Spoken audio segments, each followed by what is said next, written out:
All right, so if you've glanced at the market lately, you know it's been a bit of a roller coaster. Your portfolio is probably feeling that turbulence. But what's really going on here isn't just one simple thing. It's this wild mix of hope, a bit of caution, and some frankly bizarre geopolitical headlines. So let's jump in and actually break this all down.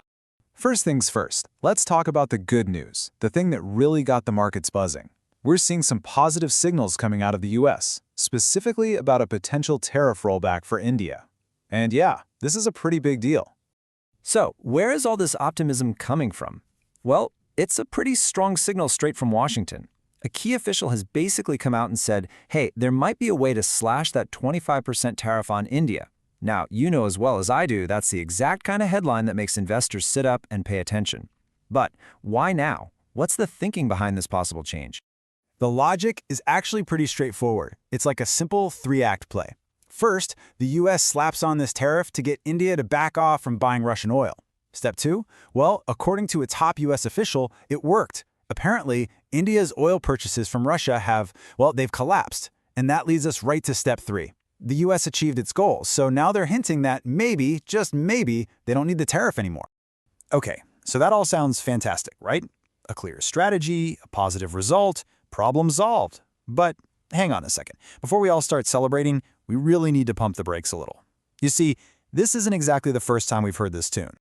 Which brings us to the million-dollar question, doesn't it? Is it really time to pop the champagne? Should you be rethinking your entire strategy based on this news? Well, if history is any guide, the answer is probably not just yet.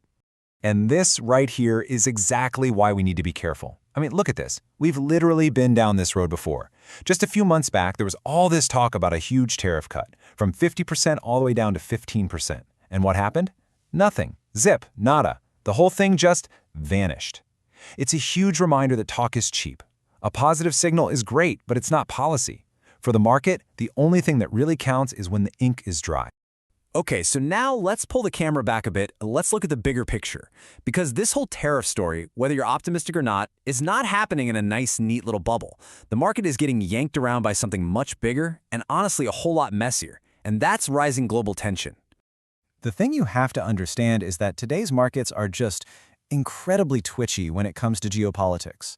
I mean, every single headline, every tweet from a world leader can send shockwaves through the system. And let's be real, the headlines lately have been getting, they've been getting weirder and a lot more intense. And when I say weird, I mean really weird. Case in point, a meme. Yep, you heard that right, a meme, posted by Donald Trump. It's got him in Greenland with a penguin holding an American flag. It looks completely absurd, like a bad joke. But here's the thing, European allies were not laughing. They saw this bizarre post and took it as a very serious signal that he's still dead set on buying Greenland from Denmark. And their reaction was swift. And things escalated fast. I mean, 1 minute there's a meme, and the next there's genuine alarm across European capitals. And then came something truly wild. Some reports suggest Denmark actually put its troops in Greenland on high alert. They were genuinely worried this silly picture was a prelude to a US move on their territory. It's just a crazy example of how a tweet can spark a real-world military alert. So you might be asking, why Greenland? What's the big deal? Well, it really comes down to two huge strategic reasons. First, its location. It's the perfect spot for this futuristic missile defense system Trump calls the Golden Dome to protect North America. And second, resources. The island is sitting on a treasure trove of untapped rare earth minerals. You know, the stuff you need for basically all modern tech, from your iPhone to advanced weapons. And hey, as if a meme-fueled military scare wasn't enough to worry about, there's another fire starting to burn.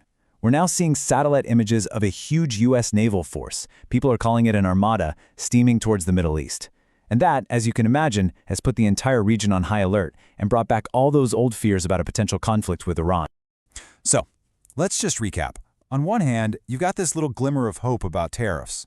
And on the other, you have memes causing military alerts and armadas sailing towards the Middle East.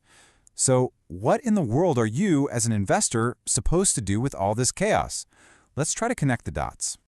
You know, this quote really nails it. If you're holding your breath, waiting for things to just calm down and get back to normal, you're probably going to be waiting for a very, very long time. The consensus is pretty clear. This geopolitical tension isn't going away. In fact, we should probably expect it to get worse before it gets better. And you can see the result of all that tension right here. It's a classic story. When the markets get choppy and unpredictable like this, what do investors do? They run for cover. We're seeing a textbook flight to safety. Money is flowing out of riskier investments and pouring into traditional safe havens. And that's why the demand for things like gold and silver is really starting to pick up. So, what's the bottom line here? What should you take away from all this? Well, first, this choppiness in the market isn't just some passing storm. It's the new weather pattern, and it's being driven by all this global tension. The smart move right now is to prepare for more of this volatility. That means taking a hard look at your portfolio and really thinking about whether assets like gold and silver have a role to play as a safe harbor. And all of this leaves us with one last really important question to chew on. In a world where everything feels so uncertain, where the old rulebook seems to be getting thrown out the window, what does a safe investment even mean anymore? That's the question I think every single one of us needs to be asking right now.